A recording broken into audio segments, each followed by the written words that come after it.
Na mimi nikasema mimi naenda mashule kwa sababu elimu inafanyika kwa shule, sio kwa Jogoo House and so on. Kila mtu ako na style yake ya kufanya kazi. We are not the same people. Wengine ni wanasiasa sugu ambao wanapenda kuongea na kazi yao ni kwenda pale kwa mkutano kuongea. On top of the car is not my most comfortable zone. Kila siku kupiga kelele huku kwa gari kijijini and so on. I'm better off sitting down, meeting with people, engaging on issues and making a difference. And I'm not the only one. I mean, people who are essentially technocratic in approach are like that. Okay. The other day nimemwambia mtu mwingine nikamchallenge, enda uangalie clip zote za Kibaki, President Kibaki, uniletee clip ambayo President Kibaki amezungumza beyond 10 minutes of the calf. One clip where President Kibaki has spoken for more than 10 minutes in a public meeting, other than where he's reading a speech for national days and so on, where, or even off the cuff remarks, President Kibaki will not make a speech on it. Okay. And, you know, ladies and gentlemen, I know you've heard about Vision 2060. I know you've heard people talking about Beyond Vision 2030. But what is this all about Beyond 2030? What is all this all about Vision 2060 as Rigiji calls it? Please, as Siasa family, I beg for your subscription and like as you watch the video. So, I want to give you a glimpse of what is Ruto's plan and the inside of Beyond Vision 2030. Actually, that is what a normal Kenya should be guaranteed on the Vision 2030 before even we think about Vision 2060. This is what analysts are saying. If Beyond 2030 is genuinely going to be people's conversation, then perhaps ordinarily Kenyans should stop starting or stating with mega projects. You know, we think about mega projects while we have a long way to go. Let us first define a national minimum standard of life, because we were talking yesterday about Singapore and you were told we have far much behind to Singapore. Let's first of all do with simple things.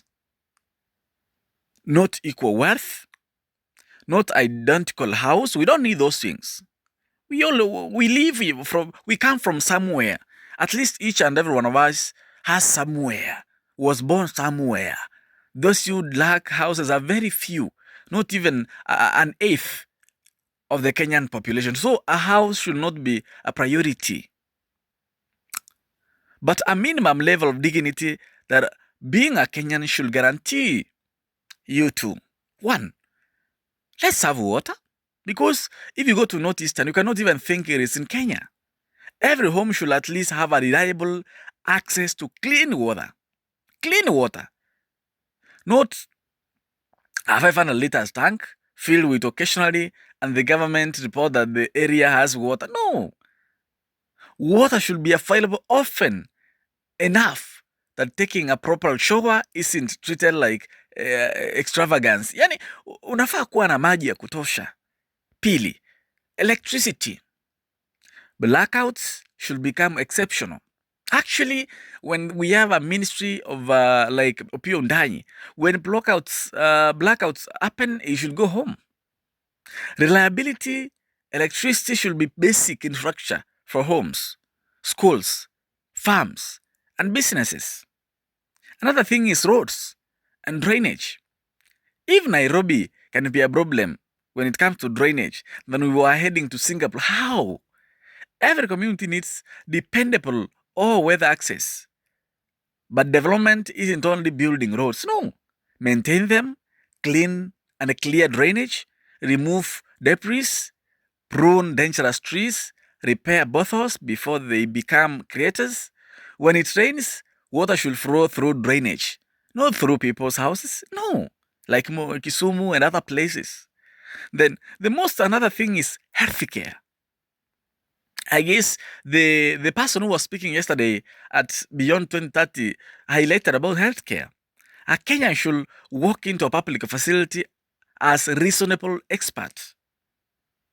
a doctor or qualified clinician. Medicine should be there. It's a basic equipment should be there. An ambulance when necessary, not that you have to pay for it. Healthcare workers who are not exhausted and overwhelmed. Then the other thing is education. Schools should be close enough for children to reach safely. Lazima ziwe karibu. Proper classrooms, si zile za matope, si zile za kukaa chini ya miti. Reliable capitation, teacher should be enough. Internet should be always there. Digital learning equipment, laboratories, libraries, playing fields, and early childhood facilities so parents can work. The most important docket is security. Police station needs officers, functioning vehicles, and realistic response times. And actually, all citizens should encounter police who protect them, not police they fear. That is the most important thing. Another thing, how our homes communicate are designed and communities are designed. Why should a proper planning exist only inside places such as Tatu City?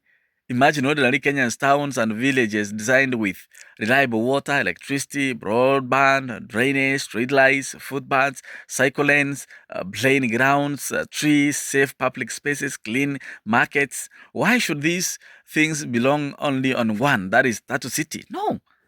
And actually, government itself.